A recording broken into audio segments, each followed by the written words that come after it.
the issue with the WNBA, and I'm going to repeat a mantra.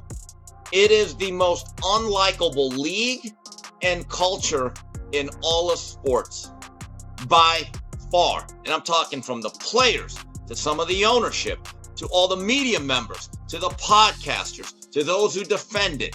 It's the most unlikable league in the whole wide world. And this is just another piece of evidence to support that statement. Before she even set foot on a professional floor, the WNBA was supposed to have discovered its savior, a once-in-a-generation talent who is already well-known. A player so magnetic she filled arenas and broke television records the moment she arrived. However, the league has done something unimaginable rather than honoring her. Its greatest asset has become its biggest drawback. The reality is harsh. Behind the happy press conferences and highlight clips is a league that is so divided and enmeshed in its own politics that it is currently referred to as having the most unlikable culture in all of sports. Furthermore, neither detractors nor competing organizations have provided any proof to support that assertion. It stems from how they handled the one individual who had the power to ensure their destiny. Caitlin Clark's decision to reject the life-changing multi-million-dollar deal wasn't a fluke. Some sports writers hurried to declare it a mistake, but that wasn't it. Furthermore, it had nothing to do with allegiance to a league that exploits her and pays her very little. Something far more deliberate was involved: a trap. The WNBA entered the trap with wide eyes since it was so expertly prepared. They are currently unable to locate a way out. We're revealing the secret that the league doesn't want you to know about today. A tale of one star outwitting a large organization, covert objectives, and sabotage.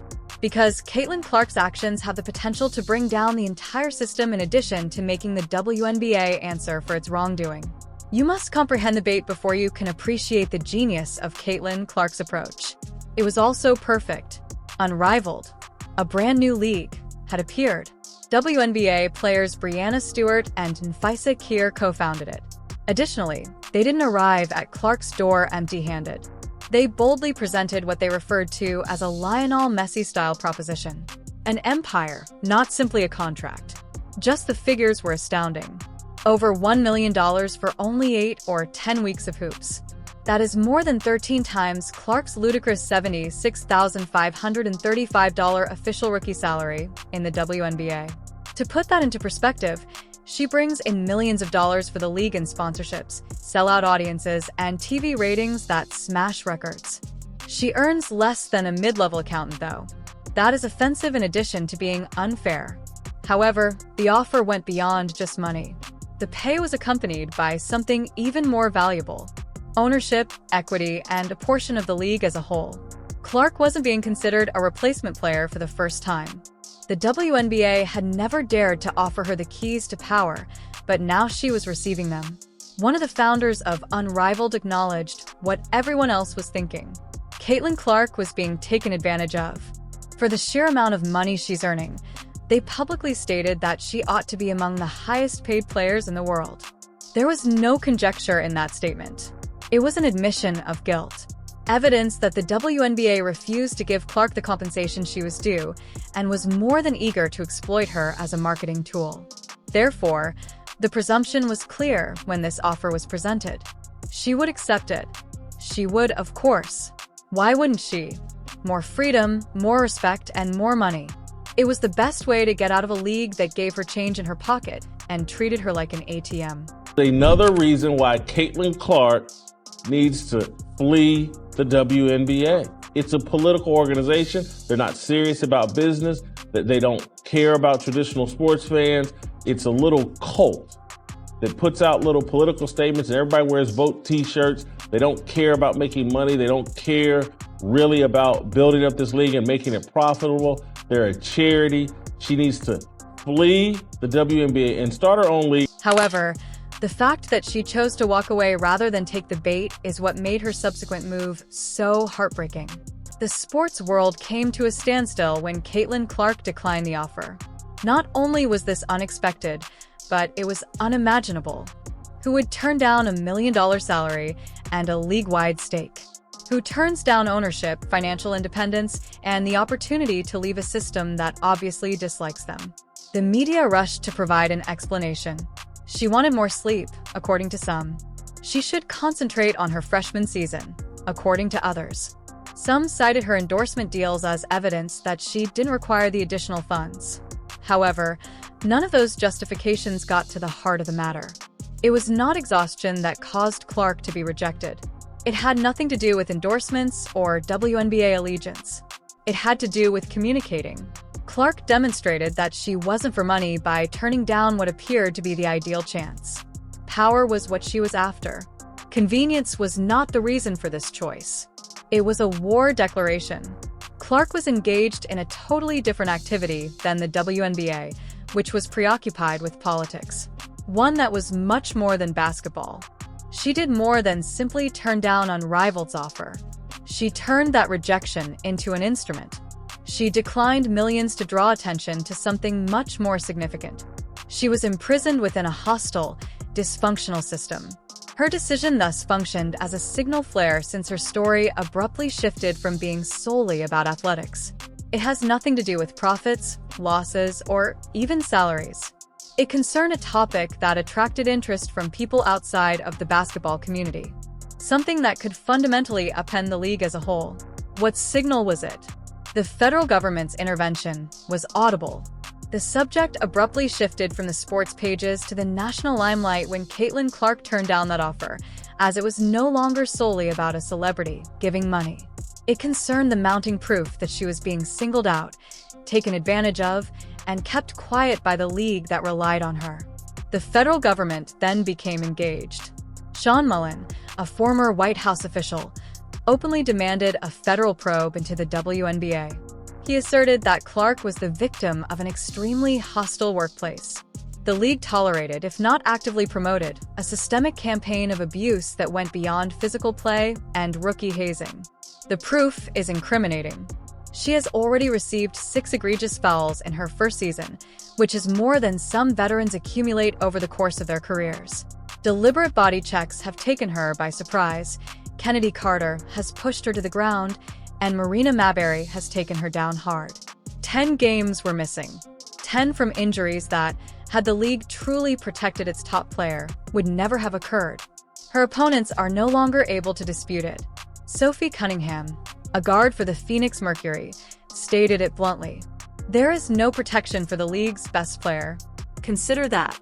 Not a talking head, a fan, or a rival has acknowledged publicly that the league intentionally allows its best player to suffer. Still, there was no response from the top. No substantial fines, no actual bans, and no public defense of Clark.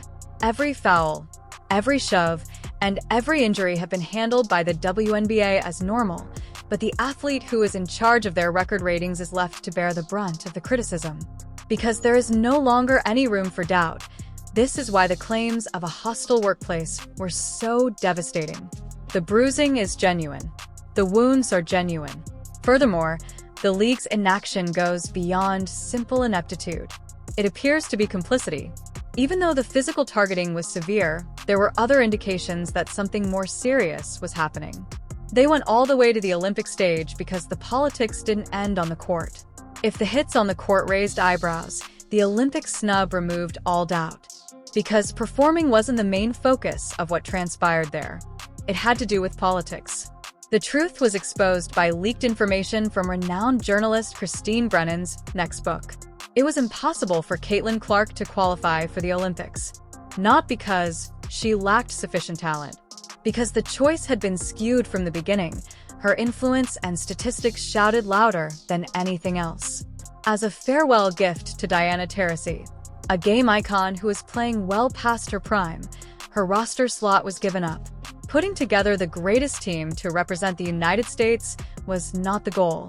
It was about keeping the old guard safe, rewarding loyalty, and excluding the one player whose fame threatened to overshadow the others.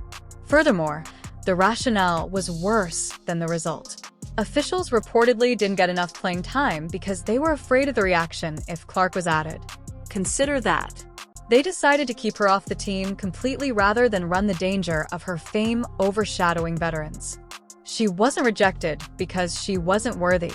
Because she was too good, too well-liked, and too obvious they ignored her. It was an obvious message. This wasn't about competition.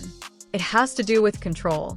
Clark didn't react negatively or angrily when Christy Sides, his coach with the Indiana Fever, broke the news to him. She stated plainly that it was a warning. A monster was awakened. It was more than simply disobedience in that cue. It was foretold. Because the league's attempt to degrade her just served to highlight how flimsy their actual power was. It was impossible to put that monster back to sleep once it woke up. What transpired next demonstrated how crucial Clark is to the WNBA and how easily the system may fall apart without her. The WNBA has used the same justification to dismiss criticism for years. We're expanding. Give us some time. However, that justification was completely disproved when Caitlin Clark joined the league. Because no amount of spin could change the story that the numbers told. The WNBA achieved unprecedented heights when Clark was playing. 1.81 million people watched her games on average. Each and every arena sold out. To meet the demand, teams had to relocate to larger spaces. Sales of merchandise skyrocketed. For the first time in many years, the WNBA was more than just a sports league. The national headlines were dominated by it. But as soon as she moved away, everything fell apart. Clark missed 10 of the games due to injuries. The ratings plummeted by an astounding 55%. Average viewership fell to just 847,000. It's not a dip. A free fall is what that is. Networks, sponsors, and marketers are terrified of that kind of collapse.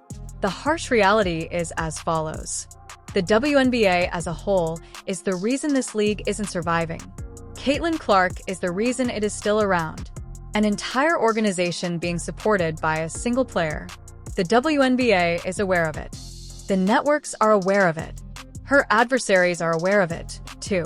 Nevertheless, they have treated her like a hassle, a cash cow they can exploit without ever providing her with the respect, safety, or influence she deserves, rather than defending her and establishing the league around the one star who can lead it into the future. The figures don't lie, so it's not just short-sighted, it's self-destructive. The WNBA is not only